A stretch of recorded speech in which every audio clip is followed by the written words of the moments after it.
Welcome, everyone, to the new book, The Hitchhiker's Guide to the Galaxy. This is one of my favorites. It's pretty good. I haven't read the whole series yet, so eventually when I start getting through and buying more of the series, we'll go through those books as well. But this one's really fun, and the movie adaptation was actually, in my opinion, was actually pretty good, even though they did change a few things. You have to when it comes to a movie setting. So I really liked that. But let's get into it. We're gonna do the intro and chapter 1 in this episode, but then as the book goes on, we'll be doing like we did with Jekyll and Hyde, where we did it in parts. Oh, excuse you. You good? Okay. Just because the chapters get a bit weird, because I mean, of course they do. So we'll start with reading the back of the book, and then we'll go into the intro and read chapter 1, and let's do it. Seconds before Earth is demolished to make way for a galactic freeway, Arthur Dent is plucked off the planet by his friend Ford Prefect, a researcher for the revised edition of The Hitchhiker's Guide to the Galaxy, who, for the last 15 years, has been posing as an out-of-work actor. Together, this dynamic pair begin a journey through space aided by a galaxy full of fellow travelers: Zaphod Beeblebrox, the two-headed, three-armed ex-hippie and totally out of lunch president of the galaxy; Trillian, formerly Trisha McMillan, Zaphod's girlfriend, whom Arthur tried to pick up at a cocktail party once upon a time zone; Marvin, a paranoid, brilliant, and chronically depressed robot; and Veet Vujicic, a former graduate student obsessed with the disappearance of all the ballpoint pens he's bought over the years. Where are these pens? Why are we born? Why do we die? For all the answers, stick your thumbs to the stars. Let's see. For Johnny Brock and Claire Gorst and all other Arlingtonians, for tea, sympathy, and a sofa.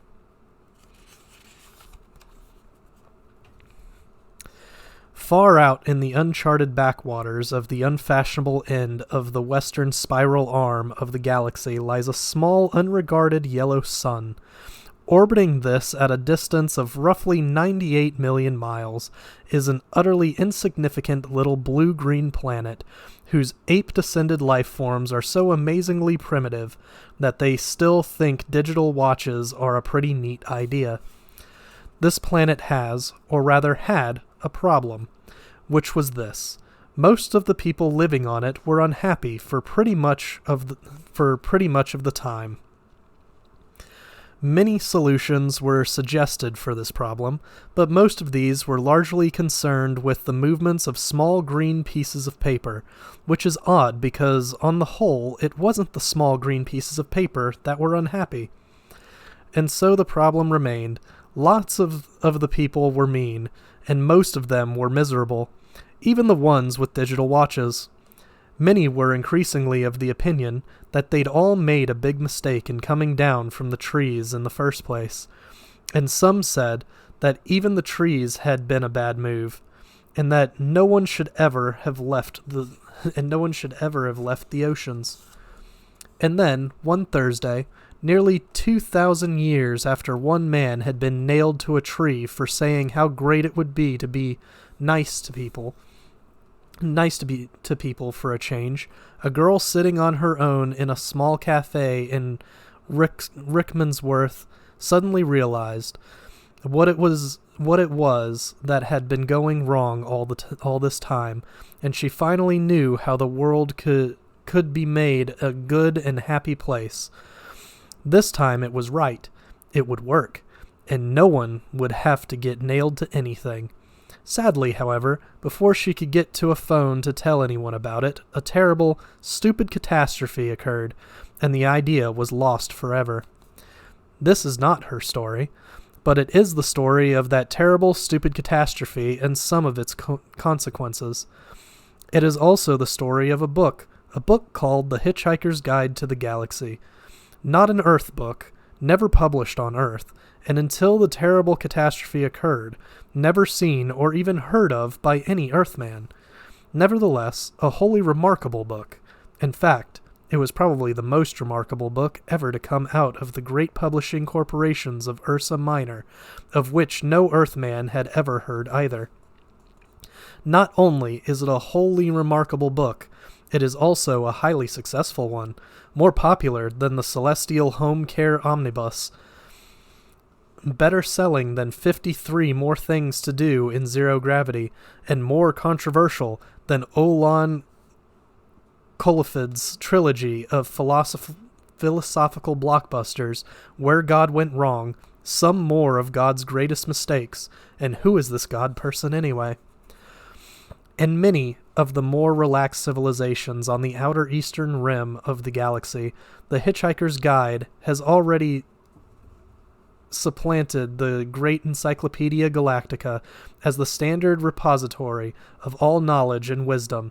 For though it has many omissions and contains much that is apocryphal, or at least wildly inaccurate, it scores over the older, more pedestrian work in two important respects. First, it is slightly cheaper, and second, it has the words "Don't Panic" inscribed in large friendly letters on its cover. But the story of this terrible, stupid Thursday, the story of its extraordinary consequences, and the story of how these consequences are inextricably intertwined with this remarkable book begins very simply. It begins with a house. Chapter 1. The house stood on a slight rise just on the edge of the village. It stood on its own and looked out over a broad spread of west country farmland. Not a remarkable house by any means. It was about 30 years old, squattish, squarish, made of brick, and had 4 windows set in the front of a size and portion which more or less exactly failed to please the eye. The only person for whom the house was in any way special was Arthur Dent, and that was only because it happened to be the one he lived in. He had lived in it for about 3 years, ever since he had moved out of London because it made him nervous and irritable. He was about 30 as well, tall, dark-haired, and never quite at ease with himself. The thing that used to worry him most was the fact that people always used to ask him what he was looking so worried about. He worked in local radio, which he always used to tell his friends was a lot more interesting than they probably thought. It was, too. Most of his friends worked in advertising. On Wednesday night, it had rained very heavily. The lane was wet and muddy, but the Thursday morning sun was bright and clear as it shone on Arthur Dent's house for what was to be the last time. It hadn't properly registered yet with Arthur that the council wanted to knock it down and build a bypass instead. At 8 o'clock on Thursday morning, Arthur didn't feel very good. He woke up blearily, got up, wandered blearily around his room, opened a window, saw a bulldozer, found his slippers, and stomped off to the bathroom to wash. Toothpaste on the brush, so, scrub.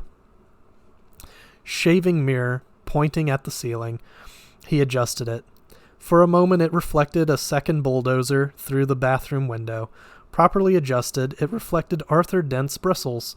He shaved them off, washed, dried, and stomped off to the kitchen to find something pleasant to put in his mouth. Kettle, plug, fridge, milk, coffee, yawn. The word bulldozer wandered through his mind for a moment in search of something to connect with. The bulldozer outside the kitchen window was quite a big one. He stared at it.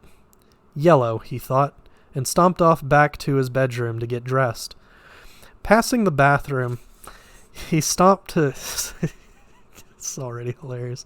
Passing the bathroom, he stopped to drink a large glass of water and another. He began to suspect that he was hungover. Why was he hungover? Had he been drinking the night before? He supposed that he must have been. He caught a glint in the shaving mirror. Yellow, he thought, and stomped on to the bedroom. He stood and thought. The pub, he thought. Oh dear, the pub. He vaguely remembered being angry about something that seemed important. He'd been telling people about it at great length. He rather suspected. His clearest visual recollection was of glazed looks on other people's faces. Something about a new bypass he'd just found out about. It had been in the pipeline for months, only no one seemed to have known about it. Ridiculous. He took a swig of water. It would sort itself out. He'd decided. No one wanted a bypass. The council didn't have a leg to stand on. It would sort itself out. God, what a terrible hangover it had earned him, though. He looked at himself in the wardrobe mirror. He stuck out his tongue. Yellow, he thought. The word yellow wandered through his mind in search of something to connect with. 15 seconds later, he was out of the house and laying in front of a big yellow bulldozer that was advancing up his garden path. Mr. L. Prosser was, as they say, only human. In other words, he was a carbon-based bipedal life form descended from an ape. More specifically, he was 40, fat and shabby, and worked for the local council. Curiously enough, though he didn't know it, he was also a direct male line descendant of Genghis Khan, though intervening generations and racial mixing had so jagged his genes that he had no discernible Mongoloid characteristics, and the only vestiges left in Mr. L. Prosser was his mighty ancestry, were a pronounced stoutness about the turn and a predilection for little fur hats. He was by no means a great warrior. In fact, he was a nervous, worried man. Today, he was particularly nervous and worried because something had gone seriously wrong with his job, which was to see that Arthur Dent's house got cleared out of the way before the day was out. "Come off it, Mr. Dent," he said. "You can't win, you know. You can't lie in front of the bulldozer indefinitely." He tried to make his eye blaze fiercely, but they just wouldn't do it. Arthur lay in the mud and squelched at him. "I'm game," he said. "We'll see who rusts first." "I'm afraid you're going to have to accept it," said Mr. Prosser, gripping his fur hat and rolling it around the top of his head. "This bypass has to be built, and it's going to be built." "First I've heard of it," said Arthur. "Why's it got to be built?" Mr. Prosser shook his finger at him for a bit, then stopped and put it away again. "What do you mean, why's it gotta be built?" he said. "It's a bypass. You've got to build bypasses." Bypasses are devices that allow some people to dash from point A to point B very fast, while other people dash from point B to point A very fast. People living at point C, being a point directly in between, are often given to wonder what's so great about point A that so many people from point B are so keen to get there, and what's so great about point B that so many people from point A are so keen to get there. They often wish that people would just once and for all work out where the hell they wanted to be. Mr. Prosser wanted to be at point D. Point D wasn't anywhere in particular. It was just any convenient point a very long way from points A, B, and C. He would have a nice little cottage at point D with axes over the door and spend a pleasant amount of time at point E, which would be the nearest pub to point D. His wife, of course, wanted climbing roses, and he wanted axes. He didn't know why. He just liked axes. He flushed hotly over the derisive grins of the bulldozer drivers. He shifted his weight from foot to foot, but it was equally uncomfortable on each. Obviously, someone had been appallingly incompetent, and he hoped to God it wasn't him. Mr. Prosser said, "You were quite entitled to make any suggestions or protests at the appropriate time, you know." "Appropriate time?" hooted Arthur. "Appropriate time? The first I knew about it was when a workman arrived at my home yesterday. I asked him if he'd come to clean the windows, and he said no. He'd come to demolish the house. He didn't tell me straight away, of course. Oh, no. First he wiped a couple of windows and charged me a $5. Then he told me. But Mr. Dent, the plans have been available in the local planning office for the last 9 months. Oh, yes. Well, as soon as I heard, I went straight round to see them yesterday afternoon. You hadn't exactly gone out of your way to call attention to them, had you? I mean, like actually telling anybody or anything. But the plans were on display. On display? I eventually had to go down to the cellar to find them. That's the display department. With a flashlight. Oh. Ah, well. The lights had probably gone. So had the stairs. But look, you found the notice, didn't you? Yes, said Arthur. Yes, I did. It was on display in the bottom of a locked filing cabinet stuck in a disused lavatory with a sign on the door saying, "Beware of the leopard." A cloud passed overhead. It cast a shadow over Arthur Dent as he lay propped up on his elbow in the cold mud. It cast a shadow over Arthur Dent's house. Mr. Prosser frowned at it. "It's not as if it's a particularly nice house," he said. "I'm sorry, but I happen to like it." "You'll like the bypass." "Oh, shut up," said Arthur Dent. "Shut up and go away, and take your bloody bypass with you. You haven't got a leg to stand on, and you know it." Mr. Prosser's mouth opened and closed a couple of times while his mind was for a moment filled with inexplicable but terribly attractive visions of Arthur Dent's house being consumed with fire and Arthur himself running screaming from the blazing ruin with at least 3 hefty spears protruding from his back. Mr. Prosser was often bothered with visions like these, and they made him feel very nervous. He stuttered for a moment and then pulled himself together. "Mr. Dent," he said. "Hello?" "Yes," said Arthur. "Some factual information for you. Have you any idea how much damage that bulldozer would suffer if I just let it roll straight over you?" "How much?" said Arthur. "None at all," said Mr. Prosser, and stormed nervously off, wondering why his brain was filled with 1,000 hairy horsemen all shouting at him. By a curious coincidence, none at all is exactly how much suspicion the ape descendant Arthur Dent had that one of his closest friends was not descended from an ape, but was in fact from a small planet somewhere in the vicinity of Betelgeuse, and not from Guildford, as he usually claimed. Arthur Dent had never, ever suspected this. This friend of his had first arrived on the planet Earth some 15 Earth years previously, and he had worked hard to blend himself into Earth society, with, it must be said, some success. For instance, he had spent those 15 years pretending to be an out-of-work actor, which was plausible enough. He had made one careless blunder, though, because he had skimped a bit on his preparatory research. The information he had gathered had led him to choose the name Ford Prefect as being nicely inconspicuous. He was not conspicuously tall. His features were striking, but not conspicuously handsome.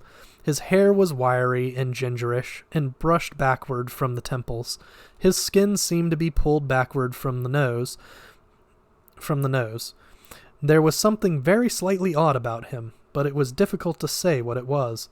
Perhaps it was his eyes didn't seem to blink often enough, and when you talked to him for any length of time, your eyes began involuntarily to water on his behalf. Perhaps it was that he smiled slightly too broadly and gave people the unnerving impression that he was about to go for their neck. He struck most of the friends he had made on Earth as an eccentric, but a harmless one, an unruly boozer with some oddish habits. For instance, he would often gate crash university parties, get badly drunk, and start making fun of any astrophysicist he could find till he got thrown out. Sometimes he would get seized with oddly distracted moods and stare into the sky as if hypnotized until someone asked him what he was doing. Then he would start guiltily for a moment, relax, and grin. "Oh, just looking for flying saucers," he would joke, and everyone would laugh and ask him what sort of green flying saucers he was looking for. "Green ones," he would reply with a wicked grin, laugh wildly for a moment, and then suddenly lunge for the nearest bar and buy an enormous round of drinks. Evenings like this usually ended badly. Ford would get out of his skull on whiskey, huddled in a corner with some girl, and explain to her in slurred phrases that honestly the color of the flying saucers didn't matter that much, really. Thereafter, staggering semi-paralytic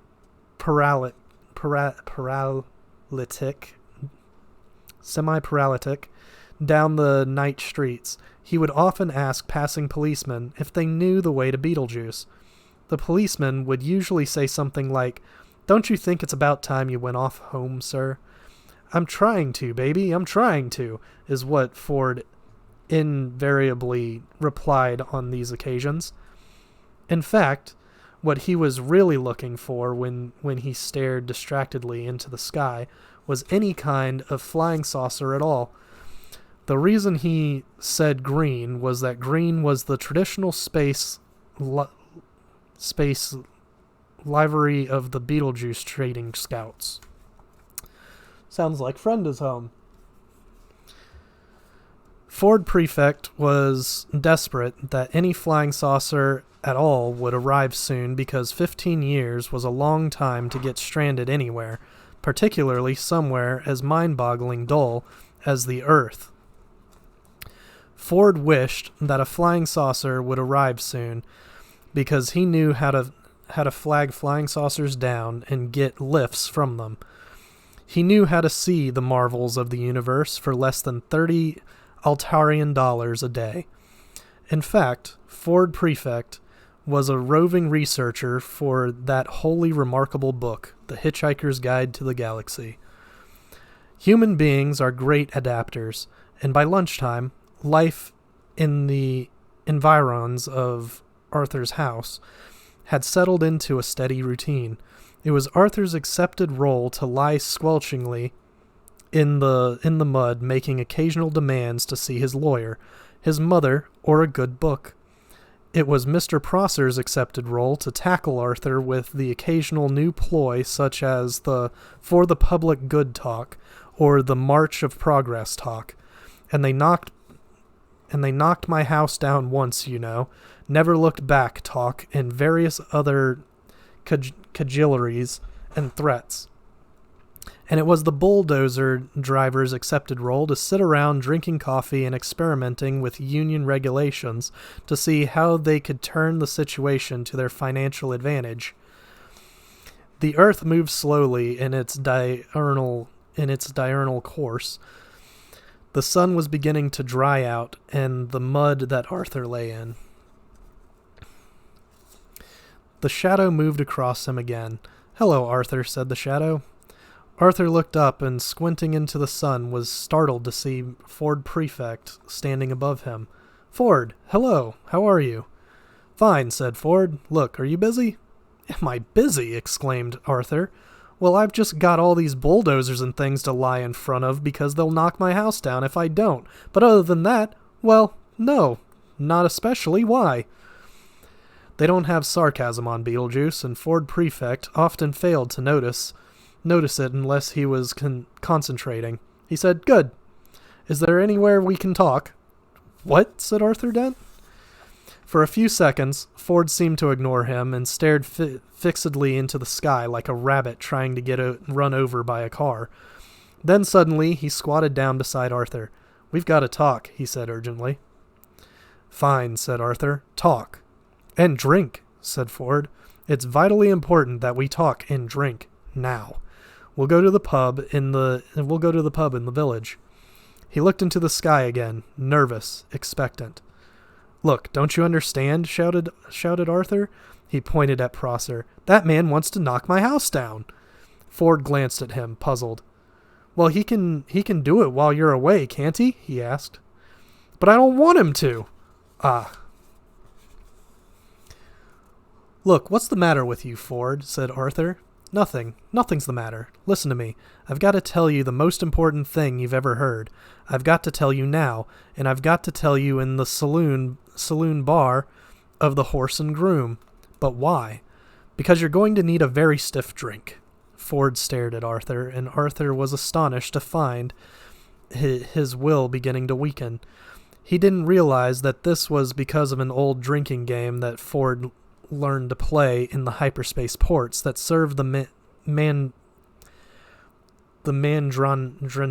mining belts in the star system of Orion Beta. The game was not unlike the Earth game called Indian Wrestling, and was played like this. 2 contestants would sit either side of a table with a glass in front of each of them.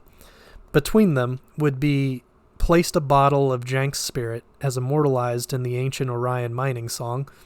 Oh, don't give me none more of that old Jank's spirit. No, don't you give me none more of that old Jank's spirit.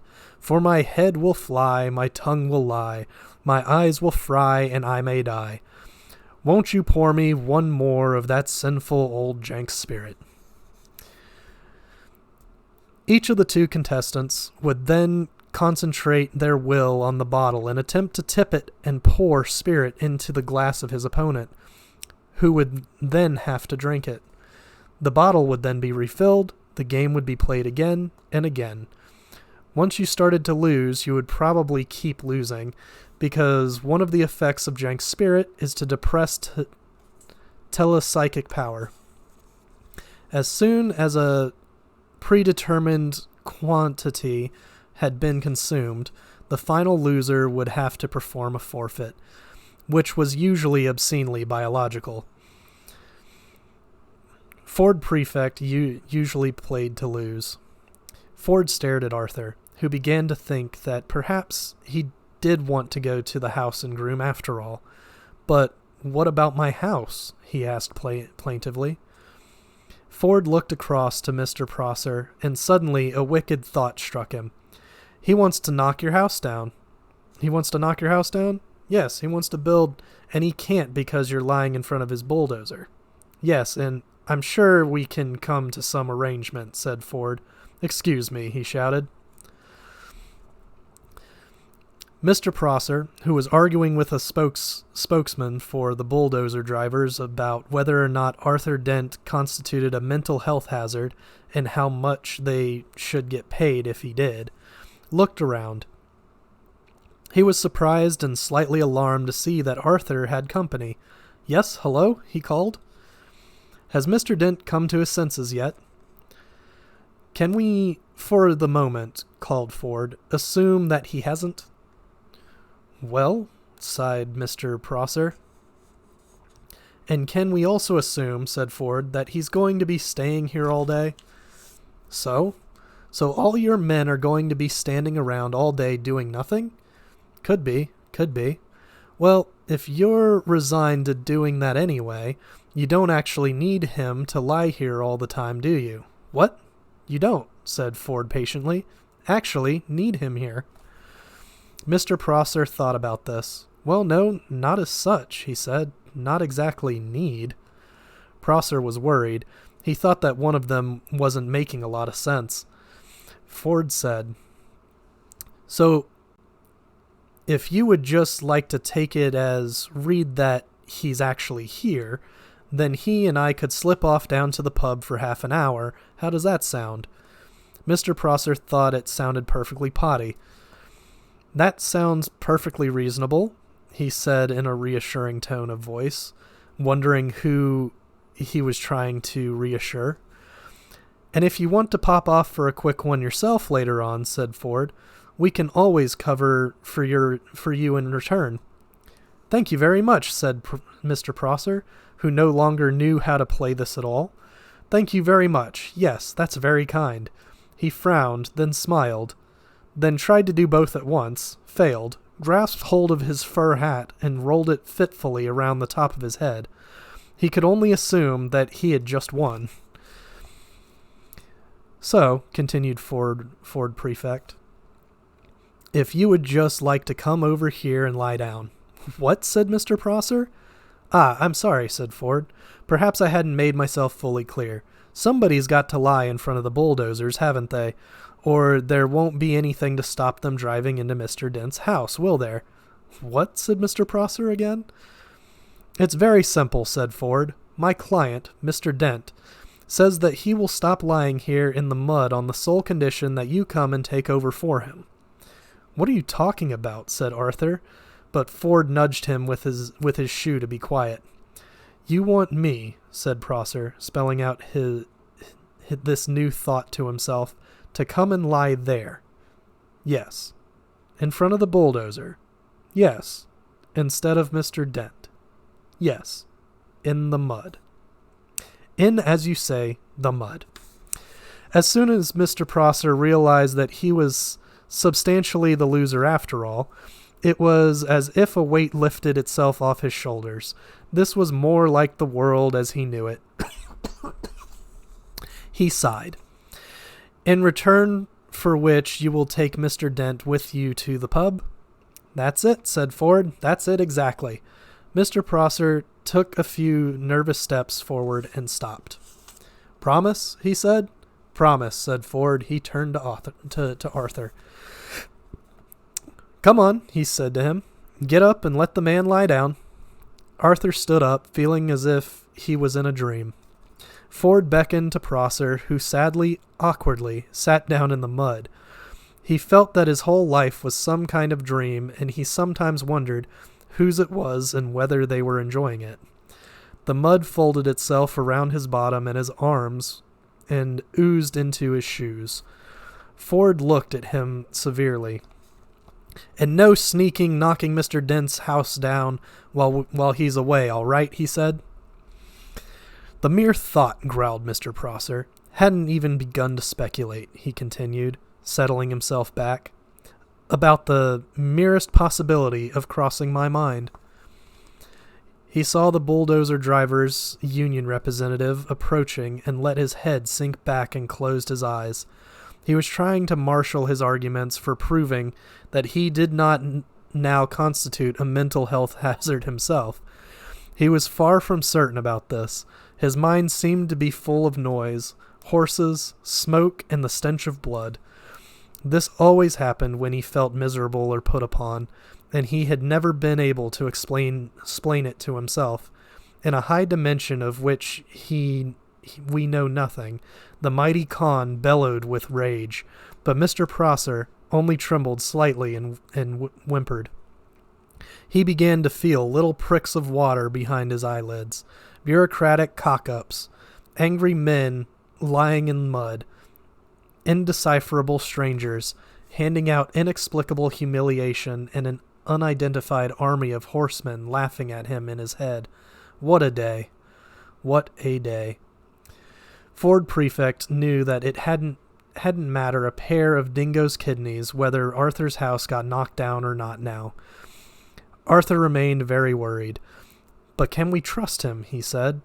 Myself, I'd trust him to the end of the earth, said Ford. Oh, yes, said Arthur. And how far is that? About 12 minutes away, said Ford. Come on, I need a drink.